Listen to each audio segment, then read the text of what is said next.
Welcome everybody.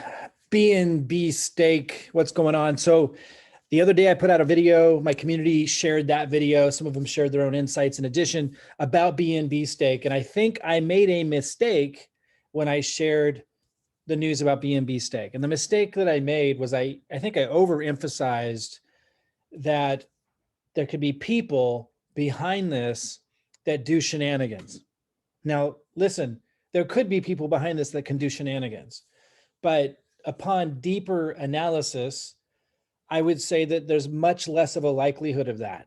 Now, remember, with these smart contracts, for those that are brand new to crypto, just think of them as robots that have to do what they were programmed to do. They have to pay the way they're supposed to pay.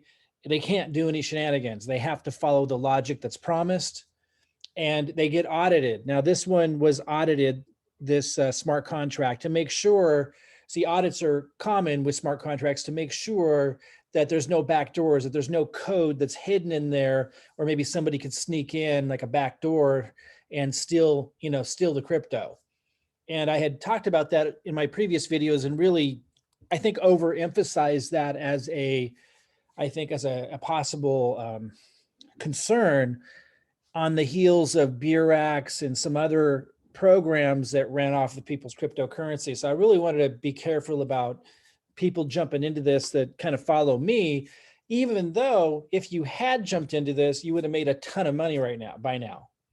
And that's the tough thing with these things, is you never exactly know for sure unless you can trust the auditor of these smart contracts and make sure it's a smart contract. Now, if we're talking about Beurax, I know some of you know Beurax, that was more of a Ponzi scheme.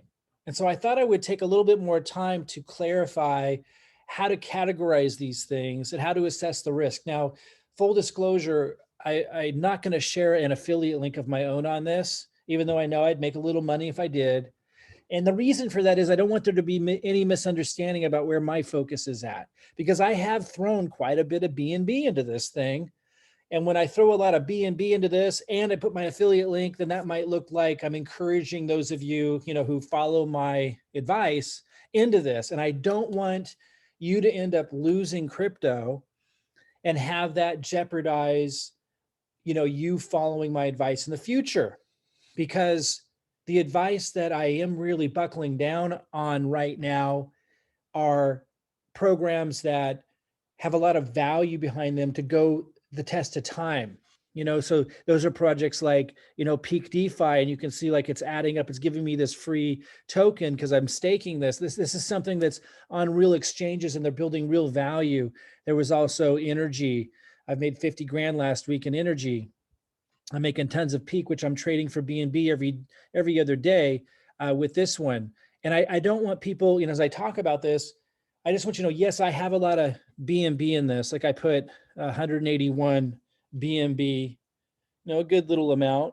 Not as much maybe for me as it is for many listening, because I have a system that allows me to generate a lot of Ethereum on a daily basis that I can then turn into different types of crypto to play around in programs like this. And I want to talk about that maybe a little bit later today, or you can reach out to us at the link below and talk to someone on my team about that, because it works really, really well. And so when I put, BNB into this program, or when I exchanged Ethereum a couple of weeks ago for energy and then made 50 grand in that, or like exchanged BNB for Peak token, these more longer term type staking projects. And now I'm making Peak that I can exchange for Ethereum or BNB. And that I'm not really risking as much as some people will. And I was able to put a little bit, of the, I put 181 BNB into this because it's not as big of a risk for me. So again, I'm not going to put my link below to this. If you want to join it, do a YouTube search and you can throw some money into it, but I'm not putting my link here because I don't want any of you that are following my advice about Peak DeFi, about energy, to get confused that somehow it's similar. And then, if you get into this, because this is higher risk BNB stake than anything else that I would ever recommend. And so even though I'm playing in it, I don't want anyone to take that risk thinking that I'm, leading you into it because I put my link here, and then you get into it and then you don't get into other things that really could make you a fortune like these, or the Ethereum smart contract where I'm generating most of my ETH to put in projects like this. Like, I don't want it to prevent you from plugging into that because you did this. So with all that said, let's categorize this a little bit. So this is not a Ponzi. A Beurax was a Ponzi. It's important to understand the difference. USI Tech back in 2017 was a Ponzi. Cash FX, don't get mad at me, CFXers, is a Ponzi. And I'm not, just because something's a Ponzi doesn't mean it's evil. Although I would like to underscore that Ponzi's are fraud. And that's why I don't like Ponzi's, because they're deceptive. This is not a Ponzi. So a Ponzi is like Beurax, where they're saying that they're investing the money and that's how they're paying the high yields. And a lot of people believe them. I know when I looked at Beurax, I knew it was a Ponzi, and I told everybody, look, this is like not what they're saying it is. Nonetheless, if you want to do it, you can do it as a game. But I still, I don't like those, and I'm not going to promote those ever again, because people can do shenanigans. The people behind them are deceptive by nature. It's a Ponzi. They're telling you that they're investing a certain way, and that's how they're paying the yields, and it's not the case. And people like that are going to put energy into creating a project around that much deception are probably the same types of people who are going to pull the rug out from underneath you and run off with your crypto. And that's exactly what happened with CryptoWare recently. It's exactly what happened with Wiseling. It's exactly what happened with Beurax. So, that's a Ponzi, and it's based on deception, on making you think that they're making money one way to pay the yields. And they, in Beurax's case, they had actors and all kinds of stuff. It's just probably not a good group to get tied up with, right? Hand your crypto over. People made a lot of money with them if they got them in early, but it's a Ponzi. It's different. They're pretending it's an investment scheme, and they describe where the investment is happening, but it's not true. They're just making money from the new people coming in. Now, I don't think there's anything wrong with a pyramid scheme per se, which is different from a Ponzi. A pyramid scheme is when they're honest about what's happening, and you as an adult decides you want to play the game. See, that's not fraud. That's not deception. That's different. And so, and that's what this is. It's a game. It's a game. It's a high stakes game, and so you see here, like I have 181 BNB that I put in here. And if you notice, like if you put 181 into this one here, it's going to turn into 468. And it pays. I've been taking it out. I got 25.079. And if we look at this, if I hit refresh, in fact, it kind of just ticks up even on its own. It just keeps growing. We'll check that a little bit later today.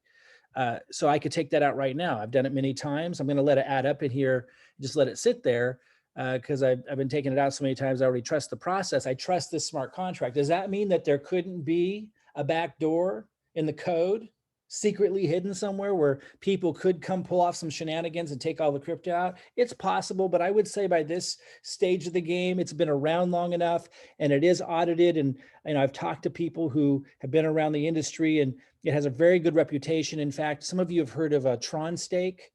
They called out Tron Stake. They audited Tron Stake and said it was good. And then before Tron Stake launched, they reneged it. They came back and said, wait, we found something suspicious. And lo and behold, Tron Stake launched, and they did pull some shenanigans with their smart contract.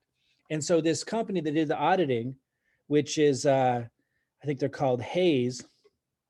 Let's look at this really quick. So Hayes Security that did this audit, they've got somewhat of a good reputation now after the Tron Stake debacle, because they had audited it and then they retracted before Tron Stake launched and says, we just found something shady in the smart contract we didn't catch. Lo and behold, Tron Stake went and ran off people's crypto. They had called it. Kind of cool. It gives them a good reputation. So they audited this and they said it's a legit smart contract. And if it is, and again, I got to underscore, if there's no 100% way of knowing that it didn't miss something, but that gives them a good reputation based on that track record with Tron Stake. And they are getting well known and really seem to be wanting to build a really good reputation in the industry. Now, you got to be careful, because somebody could come out with a smart contract and say, hey, we're audited by Tron Stake, and take that document, that audit, right, and tweak it and make it look like, so you got to, sometimes you have to let a program be you want to be in early, people think, but there's also the other side of it where it's nice to be in it long enough where if they were doing some shenanigans, like lying about being audited, it would have been caught by now, and Hayes Security would have come out and said so. So I think this one's legit, knowing that there's always that caveat, that's possibility, that the audit missed something. But being that Hayes Security has done a pretty good job so far of building a solid reputation, and in that example with what they did with Tron Stake, which ended up running off with people's crypto, and they called it. It tells me that this probably is a legitimate smart contract. And what that means is, first of all, it's not a Ponzi. They're not saying that they're paying these high yields from some, wacky, awesome algorithm they have in the trading space. No, it is what it is. It's coming from other people that are putting their money into it. It's a game, and it's honest about that fact. So I just wanted to be clear, because when I first made my videos, I was really overemphasizing perhaps the risk from the standpoint there could be shenanigans like we saw in Beurax. And I didn't really take the time to make the distinction between a Ponzi and a pyramid. I would call this a pyramid, but so is fiat currency, so is our banking system, so are student college loans. And so a pyramid in and of itself doesn't matter. The question is, how sustainable is the pyramid? And if you look at this, these are actually rising, the 8.5%. I think this started at 8% or something like that when it first opened earlier this month, and it ticks up about 0.5% a day. And so this keeps increasing. So the sustainability of it long-term isn't there, because this is going to get up to like 70%, 80%. And it's just going to get crazy, right? When it's paying those kinds of returns, there has to be funds in the contract. But the fact that the funds are holding stable, the fact that you can look at the contract on the blockchain, you can see everything coming in, everything coming out. It's all 100% transparent. You can see all of this stuff. You can go to analytics.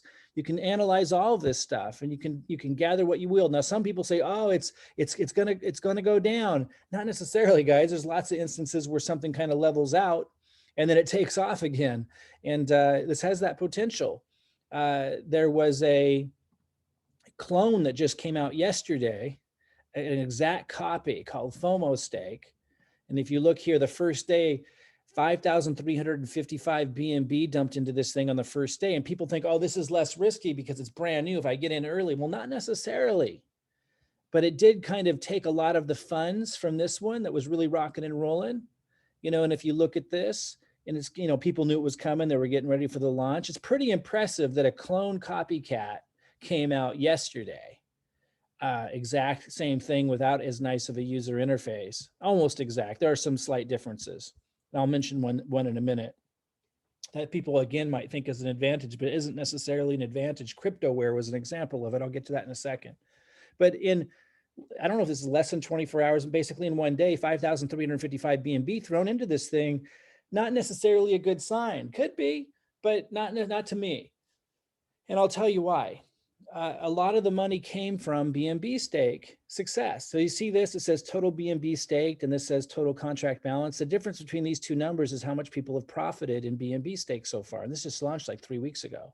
So if we go, I'll come back to FOMO Stake in a second, the points I wanted to make. So if we go 41,000 has been totally staked, 667 minus, there's 15,016 in the contract now. That means that people have taken out, they have profited 26,651 BNB.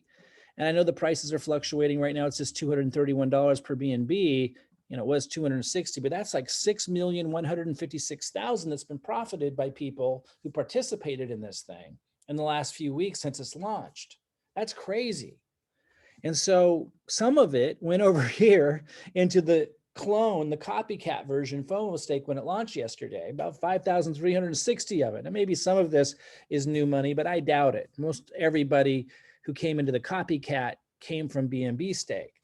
That tells me that this contract here is really, really strong. And that suggests that, it has some people nervous, actually has me going, this is impressive. Because what could very possibly happen is a lot of this has received a surge of excitement, because of everybody at BNB Stake who already made money and think, oh, I'm going to get in early on this next one. But if this doesn't continue to compound and grow every day, some of this money is going to be pulled, and this continues to be strong, which it has. This has continued to hold pretty steady. It's kind of impressive. And if that's the case, a lot of this money might end up coming back over here. especially as the yields get higher and higher, because they're much higher because it's ahead of this one. Again, this one ticks up every day too. But I mean, if you see this one not continue to grow and compound, and you see this one continues to hold strong and even start ticking up, and it's paying much higher percentages, you're going to start taking some of that money and putting some of those profits back. And then there's the other money. Look, there's a lot more unaccounted for that's probably sitting in people's accounts like mine that are waiting to see what to do. Here's what I'm going to do. When this hits about 20% per day, I'm going to put what's in here that's been accumulating, and see it's added up since we talked about it last. In fact, let me hit refresh and see if it's added up even more. So that, you know, I can't remember what it was last we looked at it, but it just keeps ticking up. When that gets, it'll probably be about 30 or so BNB, and I'm going to stick it in here when this hits 20% in a day and a half. Let's just see what that would be. 30 BNB at this will turn into 77.7 BNB in 14 days. But here's the thing, that someone will say, well, let's say the balance doesn't last 14 days, doesn't stay strong. Because see, look, it just went down a little bit. It's fluctuating. It's going to fluctuate to some degree, but it's very, very strong. So let's say it doesn't even make it to 14 days. There's still a lot of safety here, because check this out.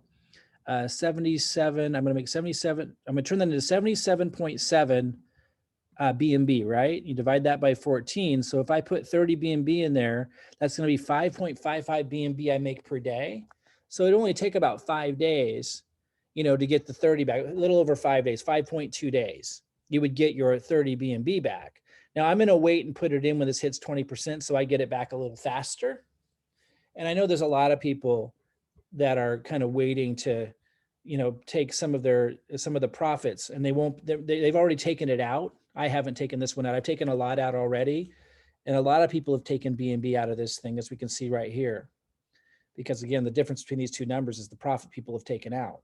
Some of them have put it into the new clone that launched, which again, I'm not that excited about, because there's a big surge of people who came into it. But if that doesn't sustain itself, that's not going to do what this one did, what the original did. And then you've got a lot of people like me that are sitting on it. Either they've taken it out and they're sitting on it, or they're sitting on it in here. They plan on putting it in here as this gets higher. So, you know, this is high risk. I'm not going to put my link here because I'm not going to recommend it to you guys, because I have projects that are low risk, I would say. And again, I'm not giving advice about investments. I don't want to recommend this to anybody because of the risk. But I wanted to set the record straight and let you know that it is not a Ponzi. I never said it was a Ponzi. A Ponzi is like a Beurax, where there's people who are promising that the investments are being made in a certain way, and it's just BS. The money's just coming in from a pyramid. And I'm not saying there's anything wrong with the pyramid in and of itself if people know that's what they're participating in. And if it's like a game like this, this is a game, it's a smart contract. It appears to be audited by an organization that's done a good job of building a strong reputation, has a good track record of even doing a rebuttal on their own audit before a company launched Tron Stake to call out something that they found in the code, and it turned out Tron Stake ran off with everybody's crypto. They were right. So it seems like a good auditor. Doesn't mean that they didn't make a mistake, but you know, a lot of things when you look at this, it looks like a legitimate smart contract, like a game. And people can choose if they want to play or not. And I'm definitely playing, as you can see, with a lot of BNB. But here's what I want to get at. I'm able to play with a lot of BNB in this. I'm able to participate in a lot of things. Most of them I'm participating in have long-term sustainability. But I'm able to do that because I make a lot of Ethereum with an Ethereum smart contract that is not investment-based. It is not risk-based. So I can rely on it as income, following a duplicatable system that I literally hand to everybody on my team. Made over 800 Ethereum in my first 90 days with it, started in October, and much more since then. Team made over 12,000 Ethereum in their first 90 days, much, much more since then. Took my VA 3 days to count up what they made, put it on an Excel spreadsheet, and I had them stop counting at 12,000. I mean, if you go 12,000 times, you know, whatever Ethereum is worth right now, is it worth 1,500, 1,600? It was at 2,000 at one point. That's a lot of loot. And so people were able to take that Ethereum that we're generating from that duplicatable process and put it into whatever projects they choose. Now, I'm not a financial advisor, so I don't advise people what to put it into that are investment based, but I share with people what I do. If you want to know how we're generating so much Ethereum with an income-based project, not a risk-based project, following a duplicatable system through online marketing where I literally hand you the content, tell you where to post it, and it just works, following exactly what I hand you, reach out to the person who posted this video. Their link will be below this video, and ask them, hey, what's that system that's generating Ethereum, that you guys are using to be able to invest in exciting projects? And they'll let you know. They'll show you exactly what we're doing. But, then the other projects that I really like, I like playing in some things like this, but I play with like 10% of what I'm playing with. The other bulk of what I'm doing is projects like I was mentioning, like Peak DeFi, which is a legitimate token traded on real exchanges. It's going to get listed on OKEX, a big one of the very large exchange later this month. And it's paying me, every second you see this ticking up. Like, I don't know if you can see this. This is a Peak token it's given me because I staked it. This is legitimate. This is long-term. This is sustainable. And I'm able to turn this into BNB or Ethereum or anything else, Bitcoin. So this is what I really want people to learn about. So I'm going to put a link below to a video that talks about that. If you haven't learned about legitimate staking, definitely do. But the projects I hone in on actually even have an extra boost compared to most sustainable staking projects, where there's a built-in referral component, and yet they're still legitimate in the DeFi space. And the referral component, again, if you tap into some of the duplicatable systems that I have in place, doesn't cost you a dime in advertising or anything. You just follow what I show you how to do, and you can earn a lot of free cryptocurrency through that model. But yeah, Peak Stake, I'll put a link below to that. Energy made about 50 grand this month by participating in this, and has a lot of potential. Another real project, real, not just a money game, but a real project. I'll put a link to that below as well. These are exciting projects with referral components attached to them, where if you follow the duplicatable marketing that I show you how to do, you're able to really win with this. So, that's what I can really help you with. So for example, I post videos. We post all kinds of videos to help you. Like, for example, a lot of people really having trouble right now getting on the Binance Smart Chain with their MetaMask, right? So they can start working with BNB and get lower gas prices, right? So we have these videos, and these are on more developed pages. I'm just back here in our Vimeo, but we have these videos. Robin created these to help people through that process. Now, we've set this up so that you can offer that kind of value we created to people that you're coming across. So when you post my videos, for example, like I give you videos that I create on various topics in the industry, like on BNB Stake or whatever it may be, and you post my videos on your YouTube channel, even if it's for the first time on your YouTube channel. And then you have your links underneath. I show you how to do all of this. Super simple. And those leads come to you. You get to plug them into all this value that we have for them. Like a lot of people, they don't know how to set up Binance Smart Chain on their MetaMask, especially if they're in the US. It's a little bit more complicated, but we have videos that you can plug them into. You get to take credit for all that value. We also have a group you could request to get added to, where we share with you like what the next exciting project coming out is. And share with you why we're choosing to get involved with different programs that we are, and then show you how you can use my marketing to make tons of Ethereum, Bitcoin, Peak token that can be turned into BNB or Ethereum, these different projects that we're doing just by getting added to our chat. And you can add people who reach out to you if you want to duplicate this process. So do click the link below, reach out to the person who referred you here if you like any of that I've shared with you, particularly how we're generating so much Ethereum with an income-based process that pays in Ethereum, just following a duplicatable system. But again, back to BNB Stake, it's not most likely a shenanigan group who's going to run off the crypto. It's a game. And as long as there's money in the balance, there's the opportunity to be able to capitalize on it. And right now I've got quite a bit tied up in here, and I'm going to keep letting it add up. And when this gets to 20%, because this ticks up a 0.5% every day, when this gets to 20% in a couple of days, a day and a half, I'm going to go ahead and put whatever I have in here and put a little bit more in there, because within 5 days, I'm going to get whatever I put in back. And I'm willing to take that gamble and play the game. But this is only 10%. What I have in here is only 10% of what I have in my portfolio. Peak DeFi, This is a long-term sustainable real project. Energy made 50 grand in this this month. Exciting prospects with that going forward because it's a long-term sustainable project. Learn about these. We'll put links below and reach out to us at the link below and ask us, how do we generate so much Ethereum that's non-risk based, that's not investment based, that allows us to participate in these programs? And by the way, if you want to play in this, just realize it's a risk. It's a game. And all you got to do is search BNB Stake and find someone's affiliate link. I know Joshua Elder has his. I'm not going to put mine there because I don't want it to cloud my message. Where I really want to show people how to win with a sustainable process, how to make a lot of Ethereum with our duplicatable system and then put it into projects like this without it being a big deal if they do end up going belly up. But then also I don't want it to distort my message about these sustainable projects that pay a lot of cryptocurrency, that last the test of time, that just keep paying you, that aren't going to go belly up because they are legitimate programs. So again, I'm not anti BNB Stake. It's a game. It looks to be a legitimate project. It doesn't look like there's a group of people that are setting this up to run off with your crypto, but it is high risk, obviously. And it's one that I'm having fun with at this time. And, I'll keep you posted.